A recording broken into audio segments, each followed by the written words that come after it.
হরে কৃষ্ণ। নমস্কার দর্শক বন্ধু, আজকে আরো একটি নতুন ভিডিও আপনাদের জন্য। আর আজকের এই ভিডিওটির মাধ্যমে আপনাদের আমরা জানাবো, আপনি আপনার জন্মবারটা যদি জানেন তাহলে অবশ্যই আপনার কাজে আসবে।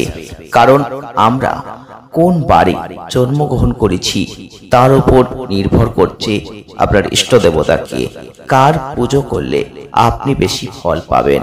আপনি না জেনে বুঝে হয়তো কোনো না কোনো দেবদেবীর পুজো প্রতিনিয়ত করছেন, কিন্তু তার সুফল আপনি পাচ্ছেন না। যেমন রাশি অনুযায়ী একটা আরাধ্য দেবদেবীর নাম বলা হয়, তেমনি জন্মবার অনুযায়ীও আরাধ্য দেবদেবী রয়েছেন। তাই আপনার জন্মবার অনুযায়ী আপনি দেখে নিন আপনার ইষ্ট দেবতাকে, তারপর আপনি তার পুজো করুন, দেখবেন খুব দারুণ ফল লাভ করবেন। সপ্তাহে 7টা বার রয়েছে, আর সেই 7টা যে বার রয়েছে কোনো না কোনো বারে আপনি জন্মগ্রহণ করেছেন, সেই অনুযায়ী আজকের ভিডিওটি তৈরি।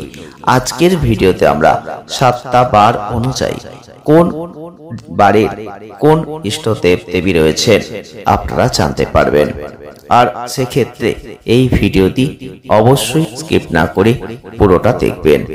হিন্দু ধর্মে একাধিক প্রাচীন পুঁথি অনুসারে অন্ধের মতো যে ভগবানকে আরাধনা করছেন আর তার ফলে কোনো ফলই আপনি পাচ্ছেন না, আপনার সময় নষ্ট হচ্ছে।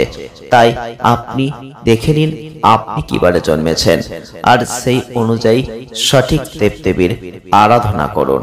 আর এটা করতে পারলে মনের সব ইচ্ছে পূরণ তো হবেই, সেই সঙ্গে কোনো ধরনের বিপদ ঘটে যাওয়ার আশঙ্কাও কমবে। ইষ্ট দেবতা নির্বাচনের সময় আপনি যেমন কোন রাশির জাতক বা জাতিকা সেই বিষয়টিও গুরুত্বপূর্ণ, ঠিক তেমনি আপনি কোন দিন জন্মেছেন সেই বিষয়টিকেও গুরুত্ব দিতে হবে। আর এটা করতে পারলে মনের মতো ফল আপনি অবশ্যই পাবেন। তাহলে এখন আমরা জানবো যে কোন বার কোন দেবদেবীর জন্য সত্যি গুরুত্বপূর্ণ। এক, রবিবার। রবিবারে যদি আপনি জন্মগ্রহণ করেছেন তাহলে ভগবান বিষ্ণুজির পুজো অবশ্যই করবেন।